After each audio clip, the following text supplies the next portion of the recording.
Hello, everyone. Welcome. We're going to start. Vladimir, I'm going to let you take over. Thank you. Thanks, Perrin, and welcome, everyone. Welcome to DrupalCon. First of all, big round of applause for organizers and for volunteers who make this event possible, and for you who actually came to the event. Today, I'm going to talk about improving the content editor experience in Drupal. If you have any questions, pop them in Q&A. We'll leave a bit of time to actually do a Q&A in the end. And I will try and monitor chat as much as I can. So let's get started. Right, so my name is Vladimir. I'm very, very far away from Europe. I'm based in Australia. I'm Drupal site builder by the day, and I also help to maintain about 30 modules and a couple of themes by night. So today, without further ado, we're going to talk about Drupal market share in 2021, where we see it at. We're going to talk about web challenges of actually building pages and websites in a modern web environment. Obviously, the major topic of the talk is improving content editor experience and which tools we currently have to make it happen. And in the end, we're going to talk about the roadmap at what you can do to actually help make this goal possible. And we're going to define the goal as well, apart from improving content editor experience. So let's talk about Drupal market share. Back in December 2018, at the conference called Drupal South, which is an Australian-New Zealand conference about Drupal, I gave a talk that was to Drupal or not to Drupal, a closer look at Wix and WordPress. I look at a few things we can do in Drupal and how to do it in Wix and how to do them in WordPress. What are the pros? What are the cons? I look at the basic content editing. I look at media management. I look at creating forms. The talk is available. There is a link if you want to have a look on Drupal South's YouTube. But there were a couple of outcomes. So basically, there was no bad content management system. And Wix, which is a cloud-based content management system you cannot download to your machine, there is a limited development experience, was very good at prototyping. It means if you have a weekend and you want to put together a quick brochure website for business, Drupal camp, small conference, you can do it in Wix quite quickly. Content editing was actually quite better in WordPress, and that's because of the amount of development and various ecosystems that are available for WordPress. And more complex things like forms and reports were much better in Drupal. So that was 3 years ago. 3 years ago, the share of content management system in the world looked something like that. So if we look at the top three, we had a WordPress sitting at 52%, Joomla sitting at about 5.3%, and Drupal is not too far away, just about 4%. So PHP open source system was dominating the world, again, 3 years ago. Quite a different time if you look at it now. So nice and strong. You can see Magento actually was number 4 as well. So the first cloud-based system was a Shopify. It was seen at number 5, and obviously providing a shopping and e-commerce experience. And Wix was there at number 6. So I gave a similar talk this August at the Drupal South Shorts conference as well. And this talk is significantly different, but I just used the statistics of both August and October this year just to compare the numbers. So as you can see, WordPress did move far, although if you can see this, it dropped in numbers significantly. It sits between somewhere 30 and 35. And if you look on the right side of the slide, that's where the Drupal sits at the moment. Still pretty good. We're in top 9, but something changed. And as you can see from the numbers, things shifted.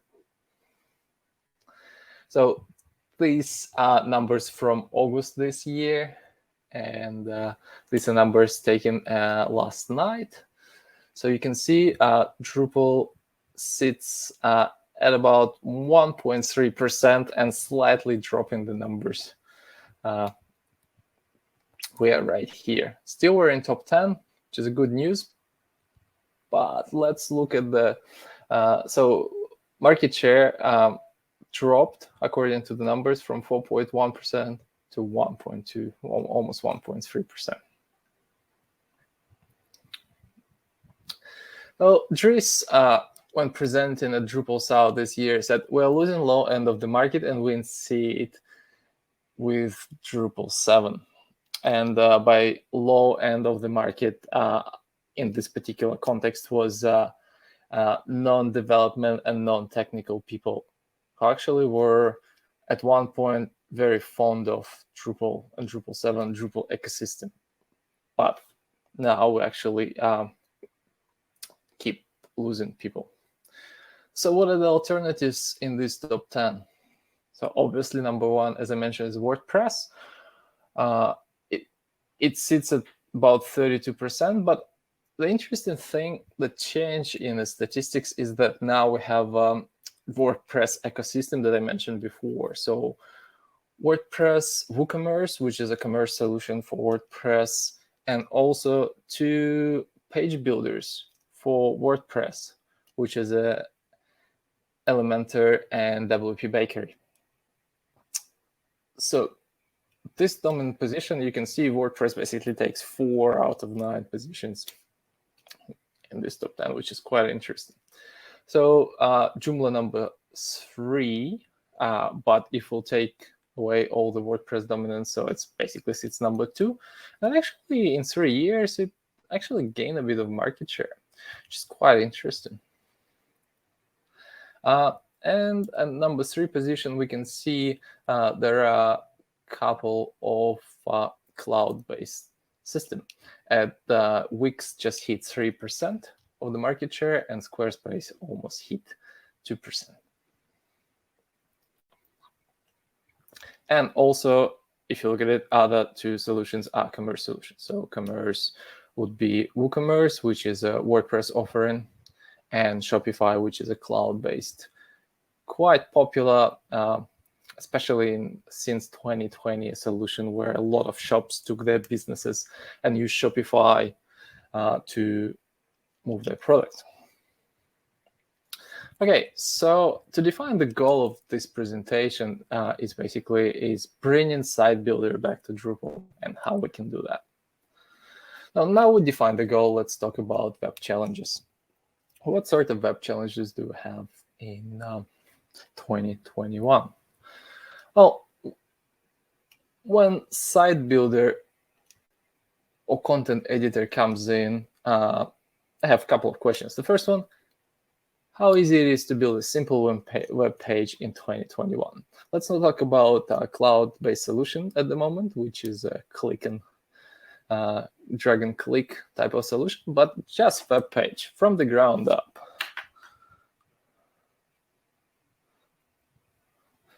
Let's talk about Bootstrap, the most popular front-end framework, which contains the set of libraries to provide different elements for your web page. If we go to a WordPress website,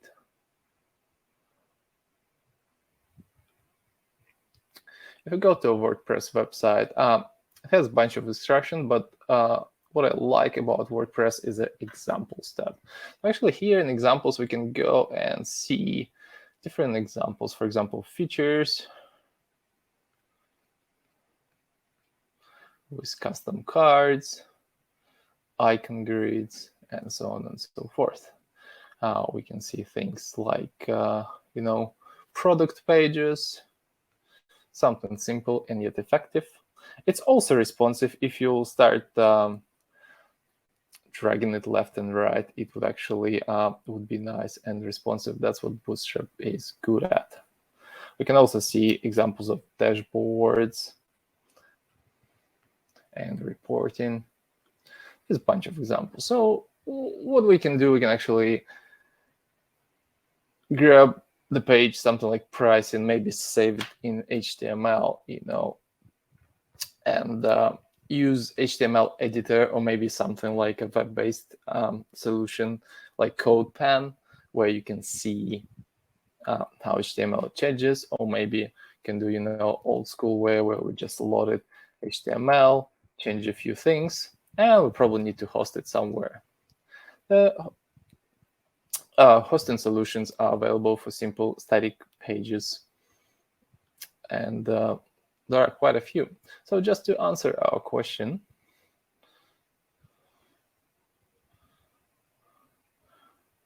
which is how easy it is to build a simple web page in 2021,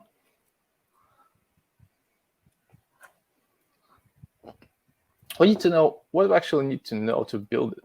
And as we just saw, we need to know HTML, we need to know some sort of framework, a couple of editing tools or services, as I mentioned, CodePen or your just editor, and a hosting service, something like Netlify or Cloudflare pages or GitHub, GitLab pages. There's plenty of them that can do that. Now, how easy it is to build a simple web page in Drupal in 2021. Let's just skip all the bits about like setup, databases, PHP and all that. And actually, let's say we have a Drupal site.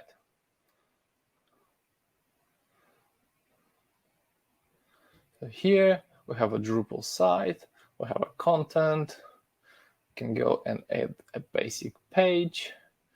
We have a title, body.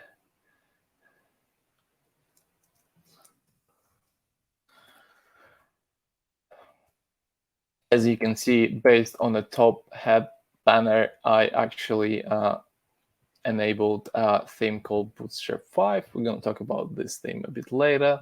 But also we can, I would assume, we can go to one of the pages and copy the HTML. For example, if we go to carousel here, inspect the HTML,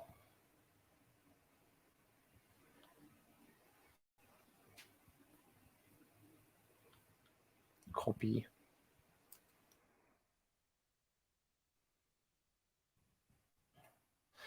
go back to our page, use actually source, save it. As you can see, it doesn't look exactly like what we wanted. We forgot actually that we're using the text format, so maybe use different text format. Now you can see it start changing and look more like a bootstrappy thing. That's exactly what we want.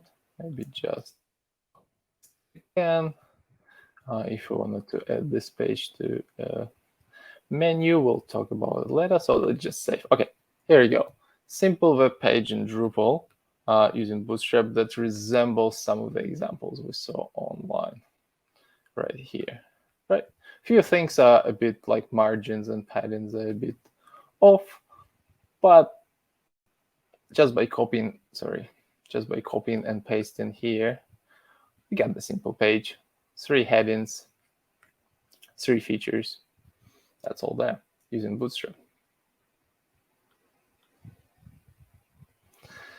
So to get to this point, the content editor needs to know a lot of things in Drupal in order to get to this point. I talk about themes. We need to know about content type, so like creating basic page, possibly menu system or URL routing system. If we're talking about actually creating web pages specific URL, we need to know Drupal publishing tools and text formats. As you saw, the one I saved with basic HTML didn't really give me much example. So quite a steep learning curve here, but on the other side, so it's not only negative, on positive, you would get a much more comprehensive system than just editing your HTML in on the web or in your editor. So another question that, I don't know, any business owner and content editor would ask is how easy it is to build a simple website in 2021. Here I would concentrate on web offerings, what we have currently online. The simple I like to show is Google Sites first. So let's head to Google site and build the DrupalCon website. So here's our website, Google Sites, and you can see straight away on the top, you can actually have templates. It's a template gallery, and you can expand it and see quite a few things. Google gives you, well, pretty much if you're the customer, free or otherwise, you can get access to Drupal sites. I'll click on the event.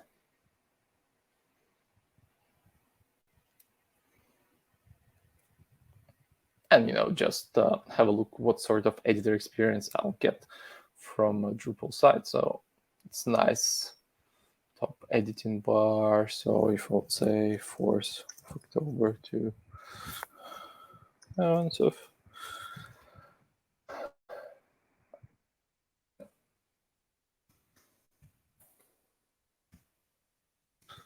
in Europe 2021, I can actually reposition. I can see the drag line, so I'll try to use that.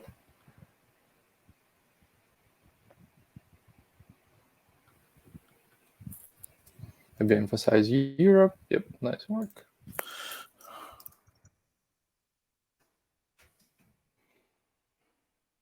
Very nice. So I already have something, right? Just by clicking one thing and then typing 3 things. So having the shortcut and actually having content already helped me a lot. I already can see how it's going to look, even though it's going to look maybe how 100 of other websites. I don't really care. I just need to get my content out of there. There's a publish button on the top. I can actually publish and make it accessible. I can test it. Preview here. Nice. I even have a schedule page, speaker page, venue page, and search, which I can click. And I can test it on different devices. Not bad. Now in the editing mode, again, I can go to specific pages. They're all static, as you can see. There is no dynamic things happening, and I can go and edit speaker's name. So that seems like a list. You can hide a particular speaker. I assume I can edit this list somehow. Section background, indent, outdent, speaker name. So it is some sort of dynamic list because I can't see the edit button straight away.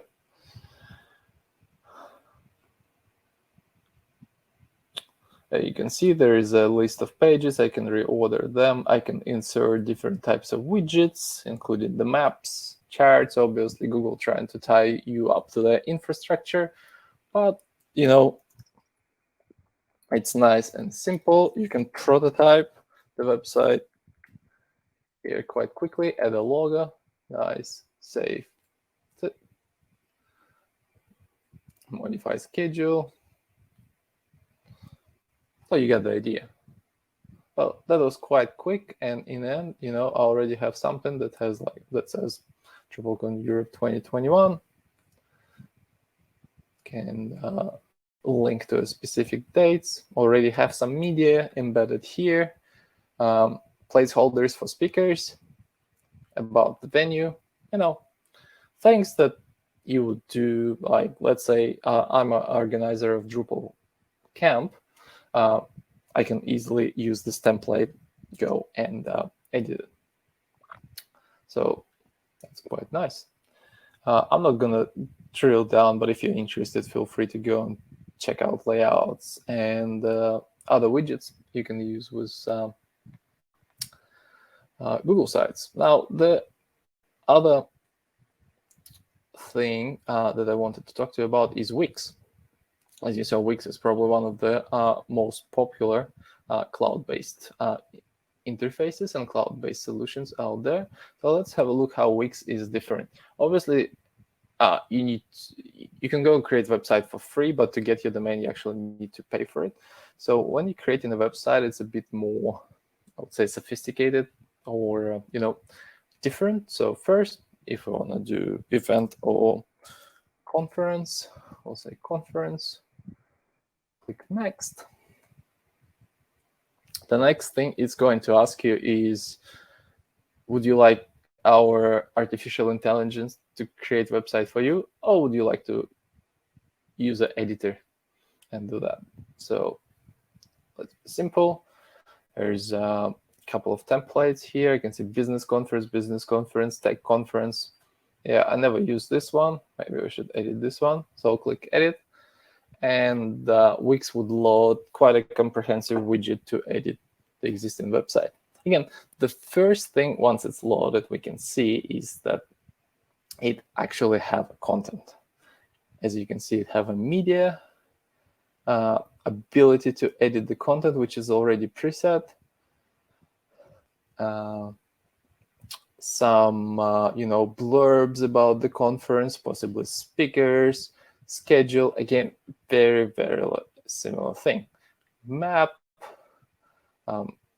and other details, just basic stuff you can use for the conference website. So from what I can see, and we're going to summarize it in soon, but one thing that the cloud-based solution have is actually preset content, which is something I might be thinking we need in Drupal. Oh, that's a very loud noise. So as you can see, there is also different pages. The navigation is a bit different, but it's the same thing. If you want to add something, you click add. There is a selection of themes. There is also a selection of widgets. Very, very similar thing. Then you can navigate to a specific page. So if I'll click about, click here. That's actually a section. Okay. So this menu actually slides down. But if I want to see event pages, I can see event details and registration and schedule. So you can see I actually tried to edit the event before, but it actually integrates with the widget for the events because they want you to sell tickets through them as well, obviously. Anyway, back to actually using the system. Let's maybe add something to a home page and be done with it. So if I'll go home, so navigate, home page, come here, add some block. So you can see there is a box, a list, gallery. That's a gallery. So again, not the desired example we really wanted to, Wix Pro Gallery, but yeah, you find it's quite intuitive, so you can actually drag and drop it and do a bunch of things here. You get the idea. So putting the widget in, changing the gallery. For example, if you're in the conference or you need a photo gallery, if you're a photographer, it's nice and quick. Click publish here. They actually give you a staging environment and production environment, and you can test it on your mobile phone and on your mobile phone as well as on the your desktop device. Again, I'm not talking about code quality Wix or Google produces here. I'm more talking about content editor experience. How quickly can they produce something? All right, so now we saw Google Sites. We saw Wix. I think that's enough for us to compare them and actually answer the question.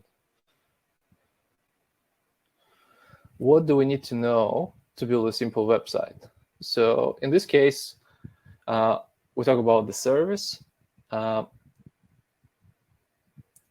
simple basic formatting, and service specifics, like I talked about the conference, or there would be life hacks here and there, how to properly use your Google Sites or Wix.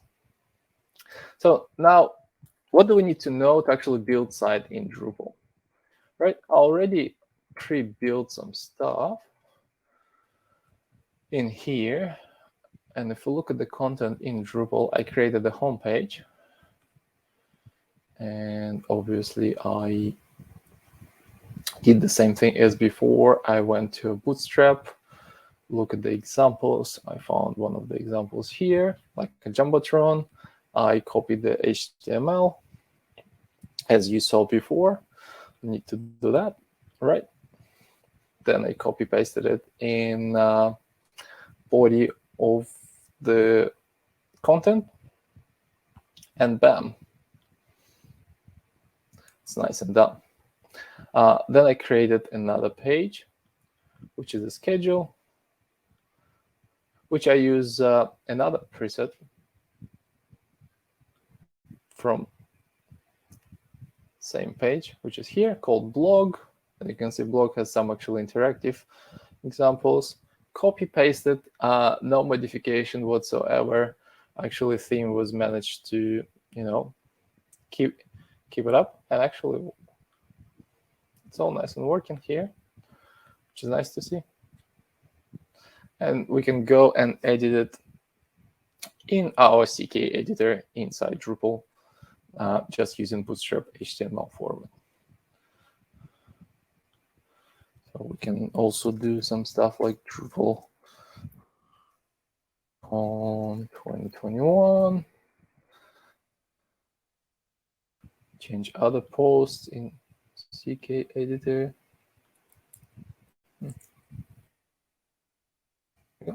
For some reason I cannot click on it. Interesting. I can type. I can use my keyboard to type through it. I can see there are a few things CK editor tells me. So not as intuitive as obviously the cloud services, but still can change stuff, make it bold. Again, enough things for a content editor to save it and have the web page like that. I also added home and schedule to the menu by just knowing that if I edit the page and go to the bottom section, I can actually use the menu section and provide the schedule link there. And also change the title. So the title of the website, again, I cannot just click and edit it here. I know that this is a block. I need to click configure a block and then maybe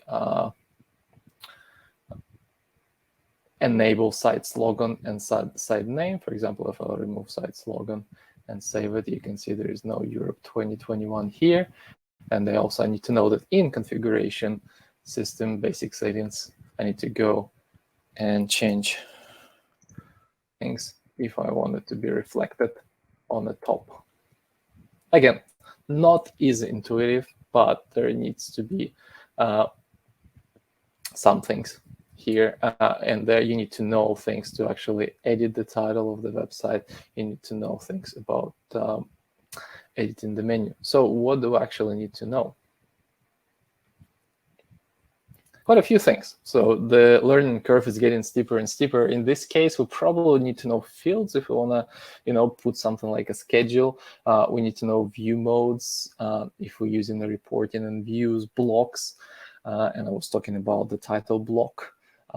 Obviously, we need to know modules and extend some functionality and enable some functionality if we want to do that. So again, just few things here and there, but comparing the cloud-based solution to installed Drupal solution, you can see there is a bit of a gap. And imagine yourself as a person who never used Drupal before, and you can go edit stuff in Wix, and then someone shows you Drupal. Obviously, if you're building something more than brochureware site, yeah, Drupal is very powerful. But at this low level where we just want 3-4 pages, quickly roll the conference. At the moment, we can't do it as fast as we can prototype it online with those services. So how we can improve it? Improving experience can be done in many ways, and there are some things already there. For example, Drupal 9 brought new core themes. They're both still experimental, but both Clara and Olivera, which is a user-facing team, and the administrator-facing team, are big improvements from Bartik and 7. Again, I'm not going to show you Bartik and 7. You can do it yourself, installing Drupal and see, but just, yeah. This already what you see, this is actually a Clara experience. Sorry, yeah, Clara experience. Olivera was also featured in many keynotes, including Dris's keynotes, where if you go to a front page, you can see already website, and I saw few customers already been using it. Again, it doesn't have at the moment the Bootstrap library in this case, but it actually a very usable theme with some theme with animations and enough for you to actually build a good-looking professional website and sell it to the client.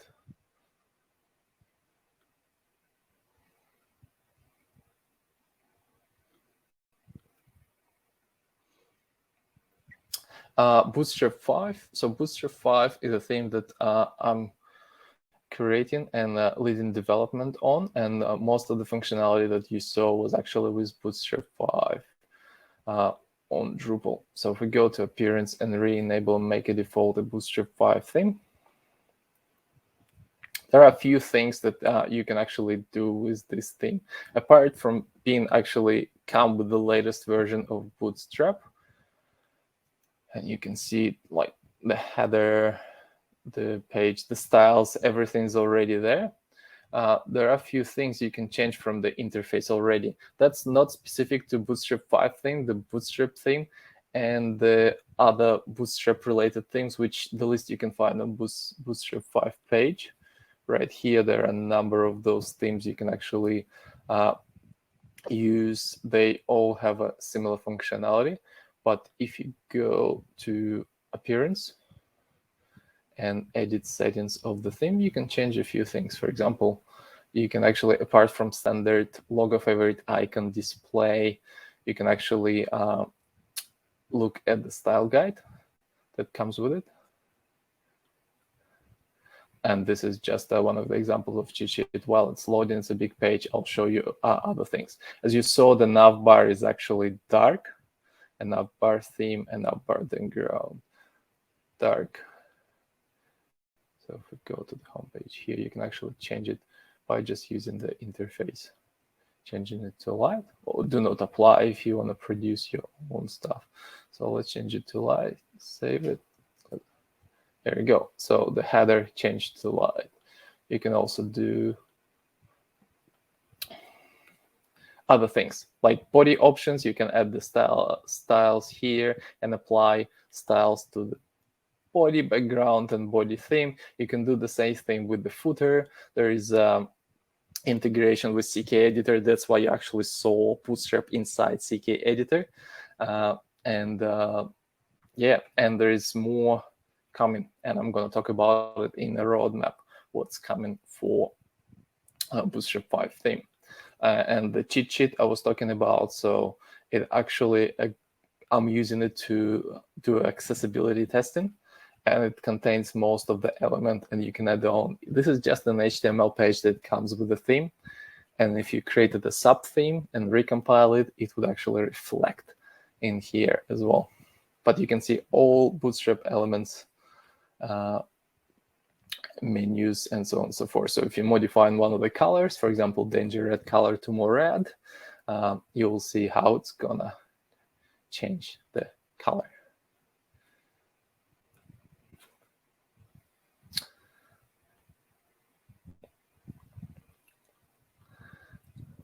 So this is something that we currently have,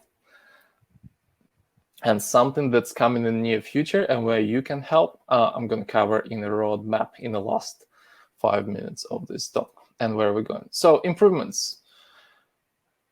The first improvement that is coming to a core is CK Editor 5. So CK Editor 5 is a giant leap from CK Editor 4, which is currently in the core, and that's what I've been demonstrating.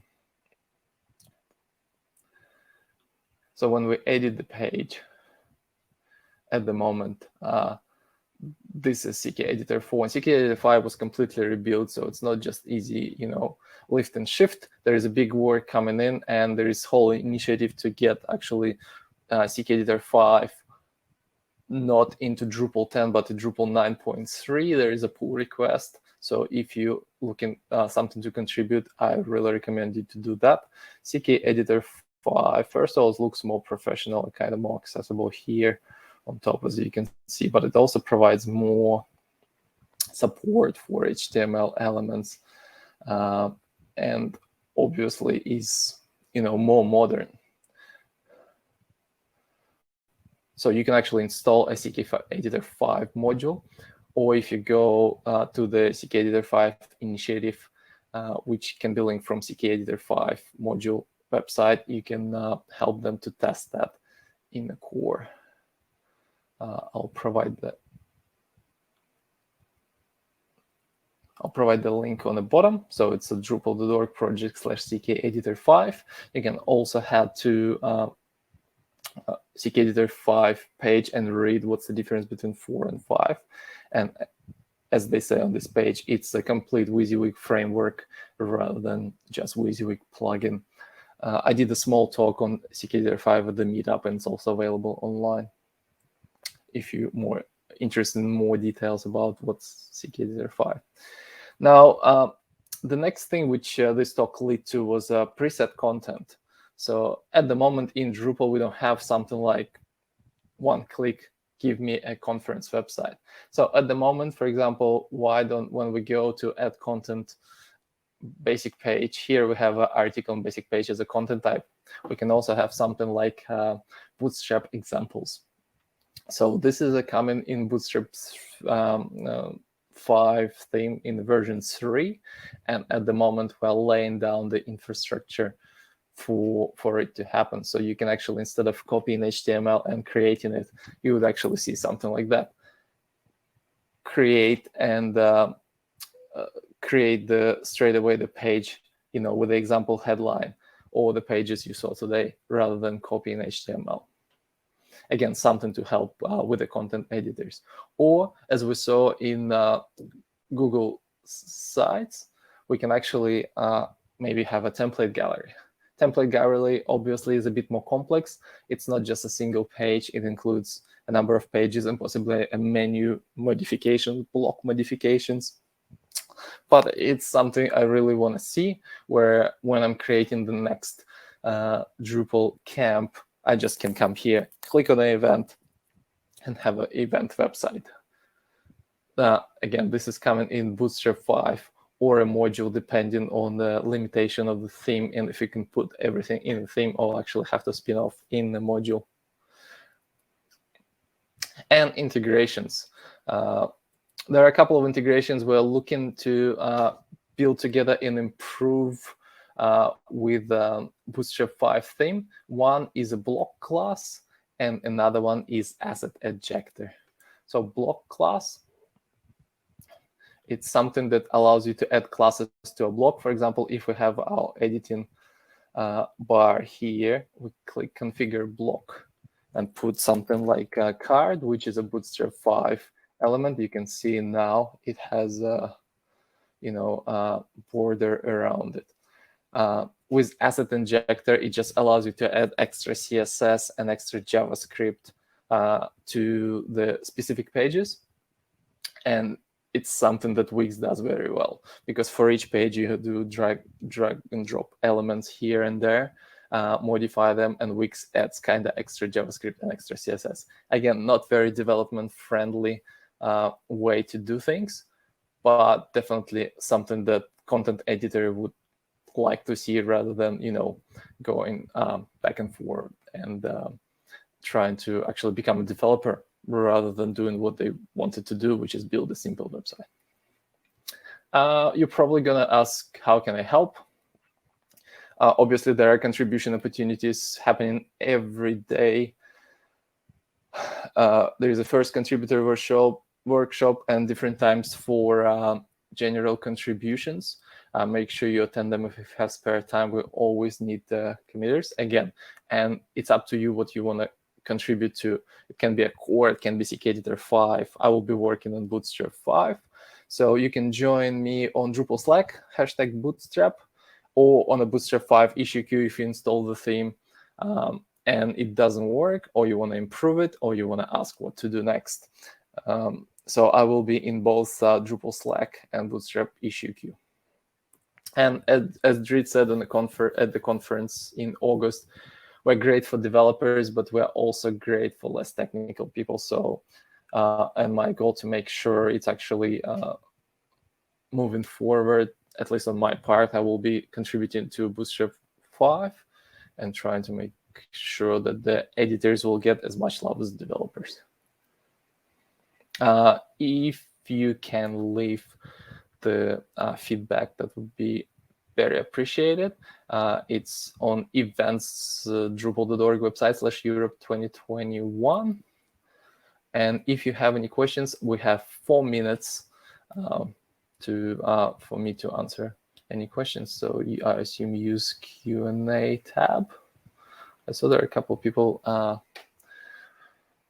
saying stuff in chat. Try releasing this content without copying the database and just do a site install.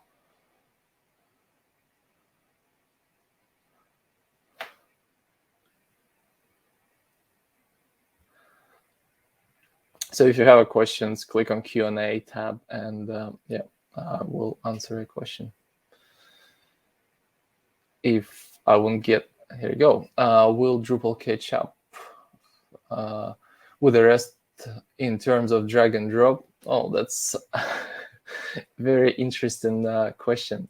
It depends which perspective you're coming from.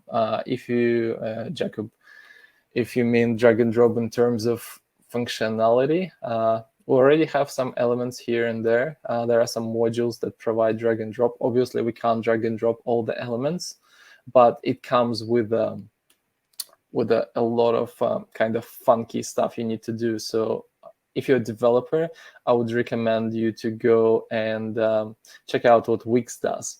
It basically places JavaScript and CSS on each element you drag and drop. So in the end, you get quite a lot of rubbish from that perspective. So from development perspective, I'm trying to find the solution that kind of works both ways. It's nice and clean, maybe not developer clean, but it's also there. So I don't see the drag and drop Wix functionality happening. I think we need to lay bricks first to get all the basic stuff, for example, templating, and then see how we can improve things here and there. But there are great JavaScript libraries, so nothing's stopping us from integrating from them. Today I was looking at Interact.js. I think it's a great library to look at if anyone wants to do that.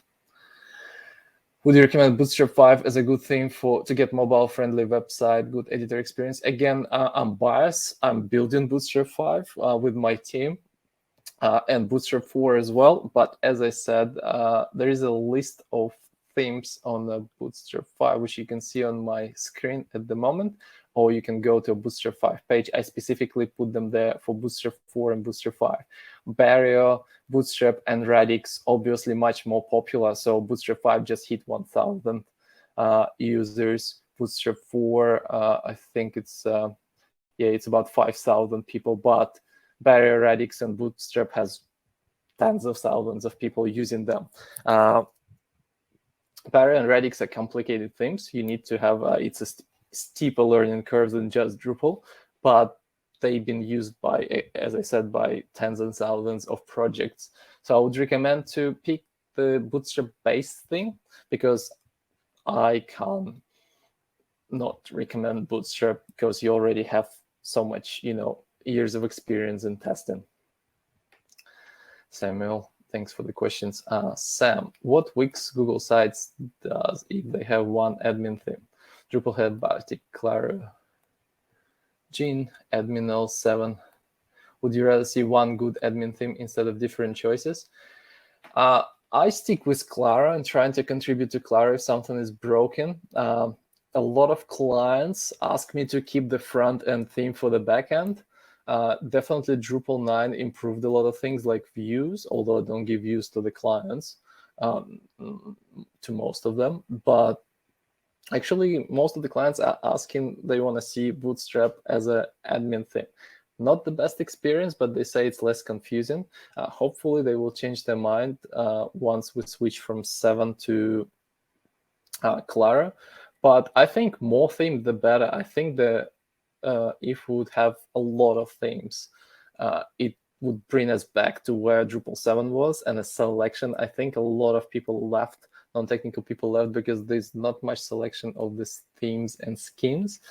And if you talk about to WordPress mob, themes is something they go for. That's the only thing, themes and page builders. I got 2 more questions and then we're going to wrap up. So Jacob, I see the trend. So headless Drupal. Do you think the future where Drupal will be only for storing and management content? No. Yesterday, I went to a Bunyan's website. Bunyan's in Australia, it's where you buy utility tools, soil, all the building stuff. I went to the website. It's a massive, massive store in Australia. They do sausages on Sundays as well. But apart from that, they actually build the Decouple website. And, obviously now everyone tried to beat the Google first to render, first to paint stats, where you have your Decouple thing spinning there while the rest of the website is loading. For me, it's a very bad user experience. I'd rather see a page loading longer than see something spinning for, very, very long time. For me, no one sold me a Decouple yet, personally, saying that there is another session happening at the same time about Druxt, and the couple of Australian guys would actually tell you otherwise, and that the Decouple is and headless is the future. Not for me personally. I'd like to see both of them moving forward, but I'm not sold on Decouple yet. I didn't see the solution that win me as a user over, nice and good layered static HTML page. And the last question from Samuel: how big is the difference between the Bootstrap module, Bootstrap 3, and your Bootstrap 5? So Bootstrap 5 has the library inside it, and it's the latest one that was released this year. Bootstrap 5, obviously, with all the testing and theming and improvements. Bootstrap 5 is the first library that actually fully accessible out of the box. Even Bootstrap 4 wasn't fully accessible. So if accessibility is your thing, then definitely pick Bootstrap 5. A couple of themes like Barrier, they already have Bootstrap 5 compatibility, so check them out, Barrier and Bootstrap 5. But I would definitely stop using Bootstrap 3. I don't think it's no longer supported. Bootstrap 4 is still have issue queue, but Bootstrap 3 is already like last year, basically. And yeah, I wouldn't choose anything that's using Bootstrap 3. And if I can, I would use Bootstrap 5, first because of accessibility, second of all because it's the freshest one. They did introduce some concept that I'm not fully agree with in terms of SAS compilation and all that stuff. But again, it's an improvement, it's a way forward. And I think, yeah, if you have a chance, if you start a new project, choose Bootstrap 5. And thanks for your questions. You can find me on Twitter, LinkedIn. I will be hanging out here. As you can see, it's getting dark. Thanks for coming. Thanks for listening. I hope you learned something. And again, one more time, thanks to organizers. Yeah, I hope to see you around the conference. Thank you very much.